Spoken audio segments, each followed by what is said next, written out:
Obrigado, presidente, amigo Raimundo Lira. Processo de impeachment. Presidente Dilma cometeu crimes de responsabilidade ou não cometeu crime de responsabilidade? Vamos ver. Vamos ver. Os juristas Miguel Reale Júnior, o Hélio Bicudo e a doutora Janaína Pascoal apresentaram a denúncia com base em diversos fatos. E aqui eu quero elencar alguns, senhor presidente. Abertura indevida de créditos suplementares, empréstimos contraídos junto a banco estatal, o caso da Caixa Econômica Estadual, Economia Mista, o Banco do Brasil e também junto ao Fundo de Garantia do Trabalhador. Desvio de recursos, ausência de registros contábeis, compra da refinaria de Passadina, propina da Petrobras, nomeação do ministro do Supremo Tribunal de Justiça, doutor Navarro, também do ex-presidente Lula e diversos outros crimes. Eu tenho para mim que o pior deles, a dívida pública interna e externa.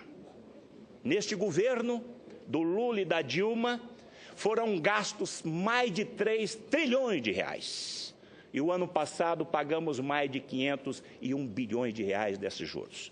Para mim aí foi o maior crime, crime de irresponsabilidade. Pois bem, porém a comissão processante da Câmara se ateve tão somente a 2 crimes. O de abertura indevida de decretos suplementares e o empréstimos a bancos estatais. Ontem, admitido pelo plenário da Câmara Federal, por maioria absoluta, podemos dizer assim. Mas vamos lá, então. O que é créditos suplementares? Porque eu vejo aqui o tempo todo os governistas dizer que a presidente Dilma não cometeu crimes. Então, vamos lá, então. Abertura indevida de créditos suplementares. Vamos falar só desses 2 crimes. O que é crédito suplementares? Vamos lá. É um acréscimo de recurso para uma finalidade já constante no orçamento da União, no LOA e na LDO, Lei de Diretriz Orçamentária. Aspas. Autorização para que o governo possa gastar mais durante o exercício, obedecendo a meta de superávit primário. Ou seja, o governo tem um crédito para aumentar os seus gastos. Isto se chama créditos suplementares.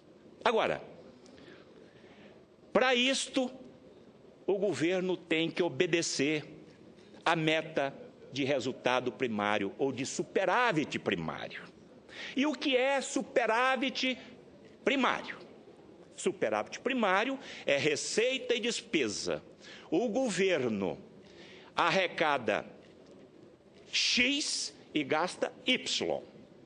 E o governo, então, em 2015, apresentou ao Congresso Nacional dizendo que iria economizar 66,3 bilhões de reais em 2015.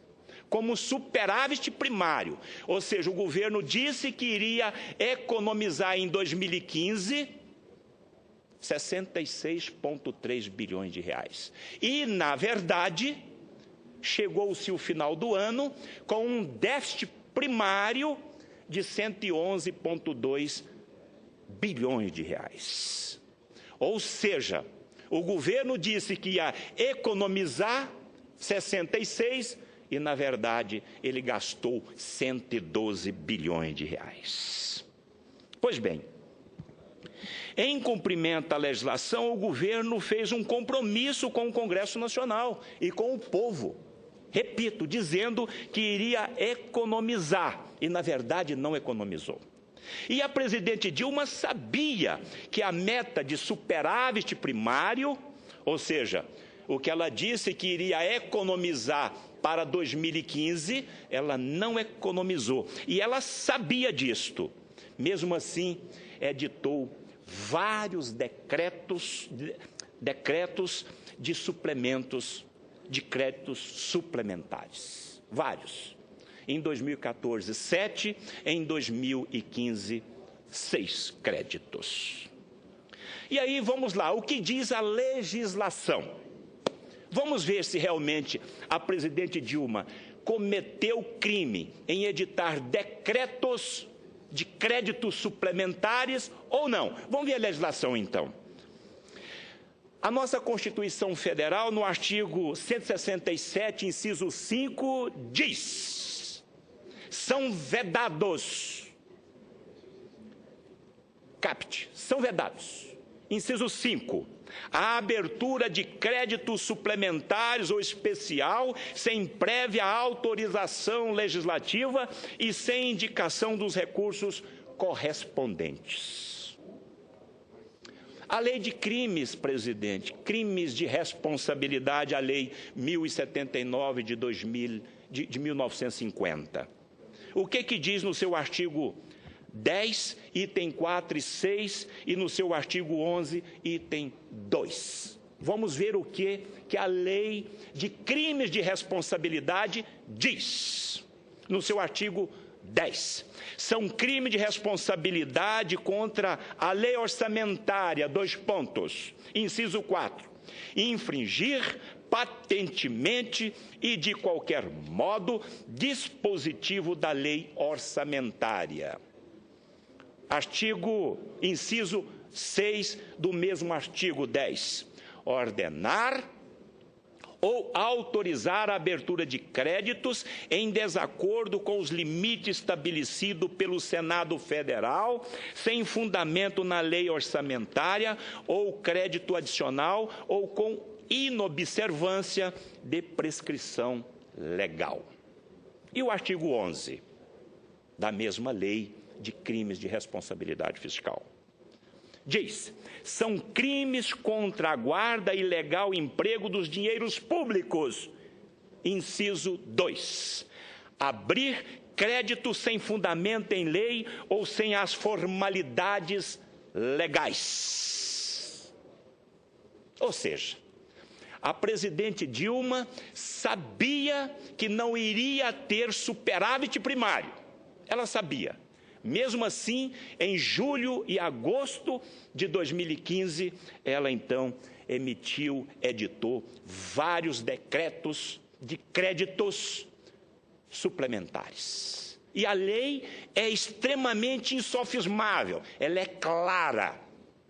Qualquer ser humano consegue interpretá-la perfeitamente. Assim sendo, ao agir desta maneira, ela ofendeu o artigo 167, inciso 5º da Constituição Federal e incorreu nos crimes de responsabilidade tipificado no artigo 10, item 4 e 6 e 11, item 2 da lei supramencionada, a lei dos crimes de responsabilidade fiscal. Pois bem, agora vamos então para os empréstimos junto a banco estatal. Caixa Econômica, que o governo detém 100% das ações, e também do Banco do Brasil, que é uma economia mista, onde o governo é majoritário com 51%, e o Fundo de Garantia, que o governo é que administra. Pois bem, e aqui é bom até que se diga, senhor presidente, que esses 40 e tantos bilhões pedalados, 19,6 foi para o BNDES, 13,4 foi para equalização de taxas agrícolas, 7,6 bilhões foi para Minha Casa Minha Vida. Bolsa Família foi 700 e poucos milhões, abono salarial 900 e poucos milhões e seguro-desemprego 80 e poucos milhões de reais. Ou seja, todo esse volume de dinheiro foi para o Bolsa Empresário Urbano e Agrícola. E aqui eu volto a falar sobre o latifundiário que o PT sempre bateu. Então esse dinheiro foi usado então para essas finalidades: Bolsa Empresário e Bolsa Latifundiário. Pois bem, mas o que diz a legislação com relação a estes empréstimos de estatal? O que diz a legislação? Vamos ver. A Lei 101 de 2000, a Lei de Responsabilidade Fiscal, no seu artigo 36 e 38, em verbis, diz o seguinte: 36. É proibida a operação de crédito entre instituição financeira estatal e o ente da federação que a controle, na qualidade de beneficiário do empréstimo. Vou repetir. A presidente Dilma tomou dinheiro emprestado da Caixa. Vamos lá. Artigo 36, então, da Lei de Responsabilidade Fiscal. É proibida a operação de crédito entre uma instituição financeira estatal e o ente da federação que a controle. Isso aqui não tem dúvida. Isso aqui é um crime. Não podia tomar dinheiro emprestado da Caixa Econômica Federal, nem do Banco do Brasil e muito menos do Fundo de Garantia. E o artigo 38? A operação de crédito por antecipação de receita destina-se a atender insuficiência de caixa. Ou seja, o governo não tinha dinheiro em caixa e tomou então emprestado. Olha só. Pois bem, a lei de crime de responsabilidade fiscal também não fica atrás. No seu artigo 11, item 3, diz o seguinte: são crimes contra a guarda ilegal e emprego dos dinheiros públicos. 2 pontos. Inciso 3º. Contrair empréstimos, emitir moeda corrente ou apólices, efetuar operação de crédito sem autorização legal. Eu vou repetir. A lei é muito clara, senador Collor. Artigo 11, item 3 da Lei 10.079 de 50. É crime de responsabilidade contrair empréstimo, emitir moeda corrente ou apólice ou efetuar operação de crédito sem autorização legal.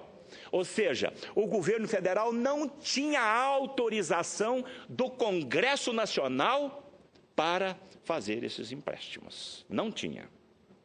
Para que não haja nenhuma dúvida sobre os crimes de abertura indevida de créditos suplementares e também da tomada de empréstimos estatais, a nossa Carta Maior, então, consolida. Não há o que se falar. Eu percebo que dessa tribuna, eu vejo muitos governistas dizendo: olha, isto não é crime, isso não é crime, isso é golpe, é golpe. Vamos para a lei é muito clara. E aqui eu quero até parabenizar o ministro Cardoso, porque é difícil você defender o indefensável, mas ele então trabalhou como advogado, ele trabalhou, fez um trabalho espetacular. Ele tentou convencer as pessoas de que ele estava certo. Eu respeito ele como advogado. Agora aqui não. Nessa tribuna ninguém vem falar aqui dos governos, do governista, não vem falar aqui o seguinte: olha, a lei está errada.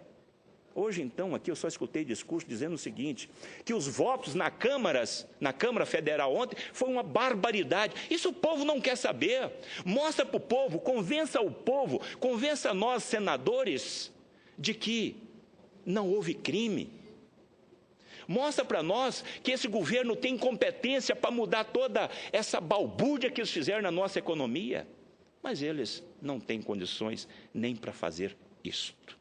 E aí então, o artigo 85 da nossa Carta Maior diz o seguinte: são crime de responsabilidade os atos da presidência da República que atente contra a Constituição Federal e especialmente contra inciso 5, a probidade na administração. 6, a lei orçamentária. E aqui então fechou. Invadiu, passou por cima da lei dos crimes de responsabilidade, da lei orçamentária, e também cometeu probidade na administração. Isto é fato, e contra os fatos não há argumento. A lei é muito clara. Portanto, a legislação é clara e abundante com relação aos referidos crimes acima mencionados. Assim, conclui, senhor presidente, dizendo que as raízes históricas e jurídicas do instituto do impeachment são profundas. Sua utilização ao longo do tempo colaborou com o processo civilizatório de muitos países. E, por fim, que estamos diante de uma oportunidade excelente para colocarmos em prática novamente, porque sobre outro governo mais merecedor impedimento que esse nosso, eu nunca vi. Eu nunca vi. Se a presidente Dilma não cometeu crime, não há crime nenhum tipificado em nossa legislação brasileira. Falo isto como advogado que fui há 2 décadas atrás. Se a presidente Dilma não tomou dinheiro emprestado criminosamente, indevidamente, e sabendo do crime, ainda por cima, se ela não emitiu esses decretos de suplemento, de créditos de suplementares, eu também não consigo entender. Portanto, eu volto a repetir. Se a presidente Dilma não cometeu esses 2 crimes, não há crimes tipificados em nossa legislação. E ontem, a Câmara Federal aprovou, então, o andamento desse processo doloroso, que nós sabemos disso, mas é o remédio constitucional que nós temos, lamentavelmente, por 367 votos a 137, e hoje está aqui no Senado Federal. E eu espero que o Senado Federal venha realmente, até o dia 11, dar prosseguimento nesse processo de impeachment e venha afastar este governo do poder. Porque eu não vejo outro motivo deste governo do PT querer permanecer no poder, a não ser para a conclusão do seu projeto criminoso de poder e continuar roubando o povo brasileiro. Porque eles não têm competência para consertar os estragos que eles fizeram. Senador Medeiros, eu não havia visto, me perdoa e eu lhe concedo a parte com todo prazer. Senador Ataíde, quero lhe parabenizar pela brilhante explanação, até porque os discursos até agora aqui tinham sido pautados na linha da relativização de todos esses crimes. Como saiu esse rótulo pedalada, eles passaram a tratar o assunto aqui como se fosse uma coisa de só menos, uma coisinha, um detalhe.